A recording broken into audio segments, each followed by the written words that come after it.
Konkan hearted girl Ankita वालावलकरने कित्येकांना सुतासारखं सरळ केलेलं आपण सोशल मीडियावर पाहिले. भल्या भल्यांना ती माफी मागायला लावते आणि ट्रोलिंग करणाऱ्यांची तर चांगलीच जिरवते. पण नेहमी टेचात असलेली कोकण हार्टेड गर्ल बिग बॉसच्या घरात मात्र पेचात पडली आहे. अवघ्या चौथ्याच दिवशी धाय मोकलून रडली आहे. नक्की झालंय काय बघूया. आजच्या बिग बॉसच्या एपिसोडमध्ये तुम्हाला दिसेल की स्पर्धकांना नॉमिनेशनचा टास्क दिला जातो आणि निक्की तांबोळी ठरवून अंकिताला ट्रिगर करण्यासाठी तिच्या वाटेत सतत आडवी उभी राहते. अंकिता आपली वाट बऱ्याचदा बदलते, पण निक्की तिची खोड काढणं काही थांबवत नाही. शेवटी न राहून अंकिता निक्कीला म्हणते, मला तुझ्यासोबत पाडापाडीचं काही खेळायचं नाही, तू माझ्यापासून लांब राहा. त्यावर निक्की तिला म्हणते, तू दूर जा, माझी मर्जी.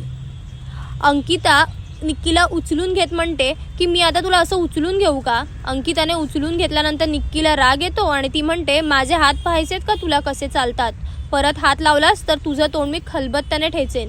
या सगळ्यात निक्की मुद्दाम करते हे दिसून सुद्धा कोणीही अंकिताच्या बाजूने बोलत नाही आणि निक्कीची ही वाईट वागणूक सहन न होऊन अंकिता सर्व सदस्यांपासून दूर जाऊन बसते आणि धाय मोकलून रडते. आता निक्कीचं हे उद्दाम वागणं असंच वाढणार की कोकणची चेडू तिला ठसक्यात नडणार हे सगळं पुढे कळेलच. पण आल्यापासून प्रत्येकाशी पंगा घेण्याचा निक्कीचं कारस्थान तुम्हाला तरी पटतंय का? आम्हाला कमेंट करून नक्की सांगा.